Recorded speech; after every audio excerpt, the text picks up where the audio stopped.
வாஞ்சியூர் பத்தினியே வரமருளும் தேவியரே தேரேறி வந்திடுவாய் வைகாசி திங்களிலே.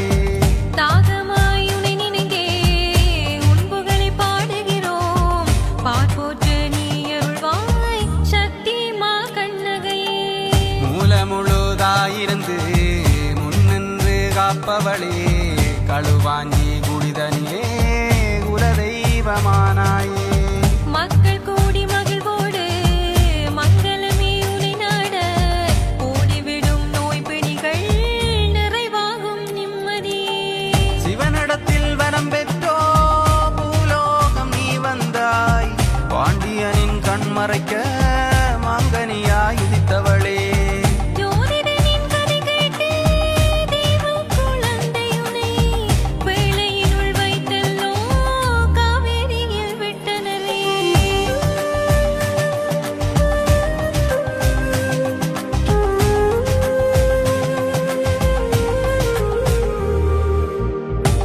அளவொளியாயானவளே அற்புதமே குலவிளக்கே காவேரி ஆற்றினிலே பேழையிலே தத்தளித்தாய்.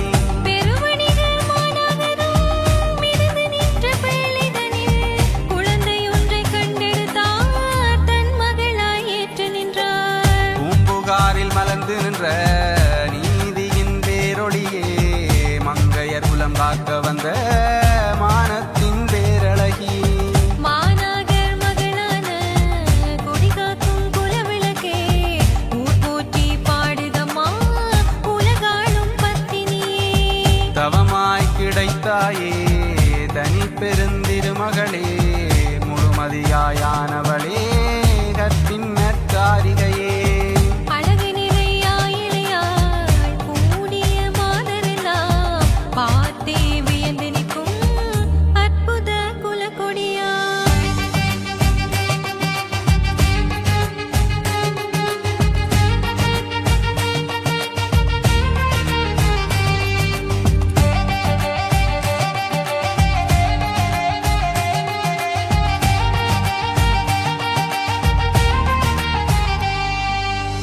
நாளொரு வண்ணமாக மாநகரும் சேர்ந்தே மாதாத்து வான்மகனை கண்ணகைக்கு வதுவை செய்தான்.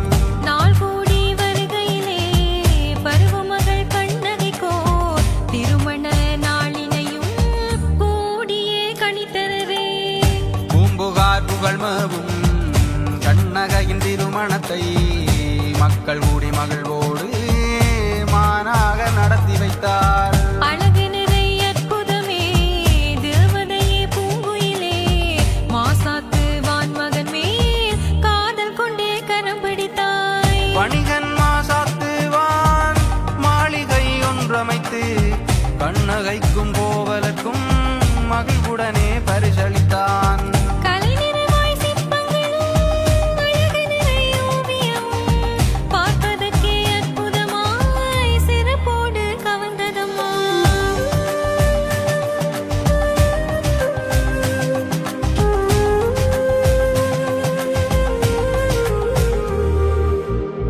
மாநில மன்னவனாம் மன்மத கலையழகன் கோவலனும் கண்ணகையும் குடிபதியாயிருந்தனரே. அழகு நிறை கோதையவள் பேரழகி கண்ணகையாள் இன்பமாய் இல்லறத்தில் மகிழ்வோடு வாழ்ந்தாளம்மா. நாட்கள் சில கழிந்திடவே அன்பான மன்னவனும் நற்கலா மன்றத்திலே கலையரங்கை காணச் சென்றான்.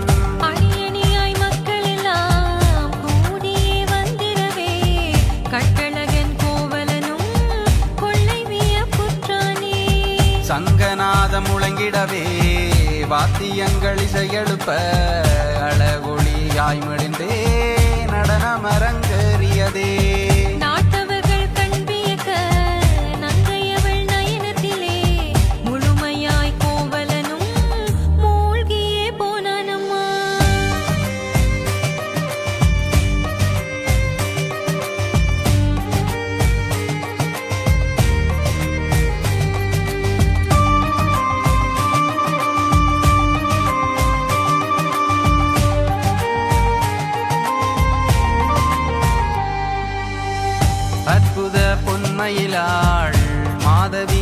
ஆடல் கண்டு மயங்கியே மன்னவனும் நிலை மறந்து போனானே. கலையரங்கும் நிறைவுறவே ஆயிரத்தன் களஞ்சியையும் கோவலன் பரிசளிக்க மாதவியும் மாலையிட்டாள். மயக்கமுற்ற மன்னவனும் மாதவியின் கூடலினால் மணிமேகலை என்றோர் குழந்தையை ஈன்றனரே. நாட்களும் ஒவ்வொன்றாய் இரவு பகல் கடந்திடவே இன்பமாய் இல்லறமும் இனிமையாய் கழிந்ததம்மா. கலை நிறைவே கண்ணகையே கரும்பூந்தல் காரிகையே காலமெல்லாம் கண்ணீராய் நாட்களும் கடந்ததம்மா. கோவலனின் நினைவினிலோ நிம்மதியும் மூழ்கிடவே சத்தியமும் சத்தமின்றி வேதனையில் தவித்தாளம்மா.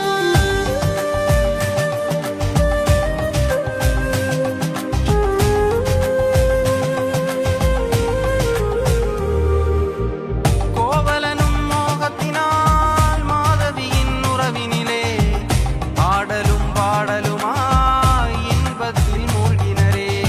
மகிழ்வோடு இருவருமே நலமாக வாழ்ந்திருந்தே நாட்களும் பொன்னாளாய் நினைவோடு போனதம்மா. காதல் கொண்ட கன்னியவள் கோவலனும் யாழ் மீட்ட இன்பமாய் இசையினிலே பொருள் கண்டு வியந்து நின்றாள்.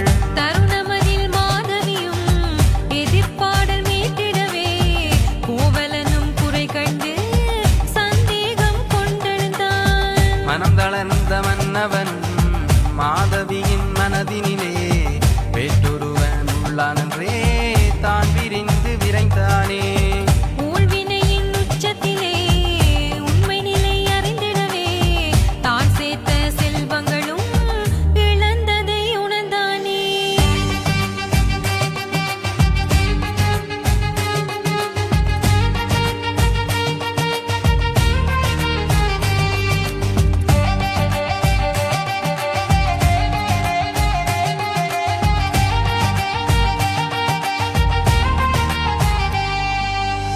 கலைமாதே கார்முகிலே கற்பழகி கண்ணகையே உத்தமியே உனை நாடி கோவலனும் வந்தானம்மா. சிந்தை குளிந்திடவே கண்ணகையும் மகிழ்வுடனே தன் கணவன் கோவலனை வரவேற்று மகிழ்ந்தாளே. இன்பமோடிருவருமே வீழ்ந்த வாழ்வு மலர்ந்திடவே தேவியவள் தேகமெல்லாம் புன்னகையில் மலர்ந்ததம்மா. இருவர் கூடி இல்லறத்தில் இனி பிரியும் என்றபடி கையில் உள்ள பொருளனைத்தும் இழந்த கதை உரைத்தானே. கோவலனின் நிலை கேட்டு கார்குழலால் கண்ணகையும் கவலையோடு கண்ணிரண்டும் கலங்கியே போனாளே. நிலை குலைந்த நிம்மதியை நிறைவாக்கவே எண்ணி ஆறுதல் சொன்னபடி வழியொன்று உரைத்தாளம்மா.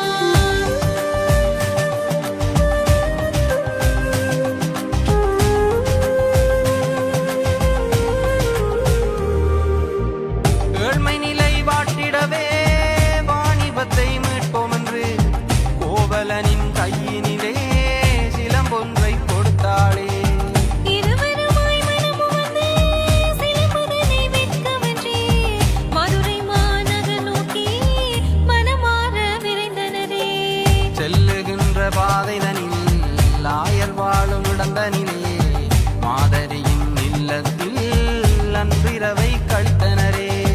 கோவலனும் அடிக்கலமாய் இடையர் குல மாதரியின் துணையுடனே கண்ணகையை விட்டு மதுரை சென்றானே.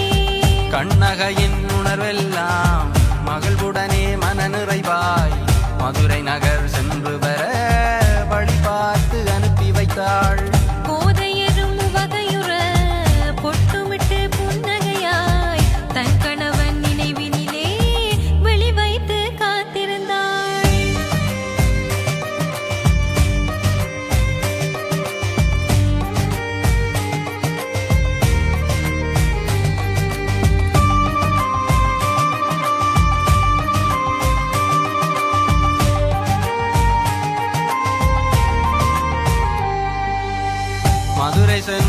கோவலனார் வணிகர் கூடும் சந்தையிலே சிலம்பிற்கோர் விலை கேட்டு கூறியே சென்றானே.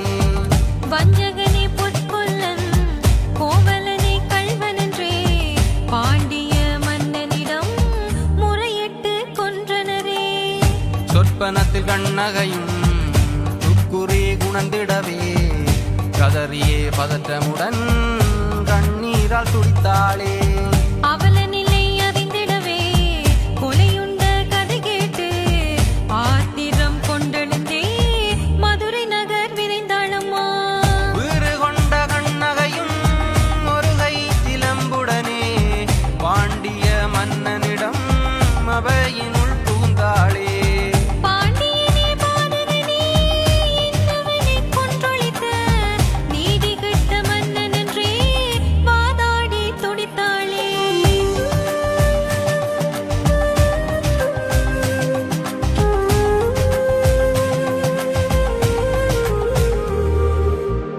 கண்ணகையும் அவைதனிலே சிறியே சிலம்பரிய மாணிக்க பரல்களெல்லாம் மன்னன் முன் சிதறியதே.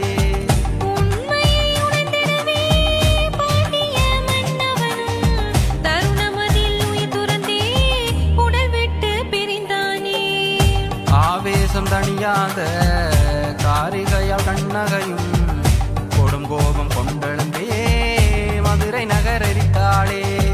ஊர் போற்றும் உத்தமியே பாற்போற்றும் பத்தினியே கழுவாஞ்சி குடித்தனிலே குலதெய்வமானவளே.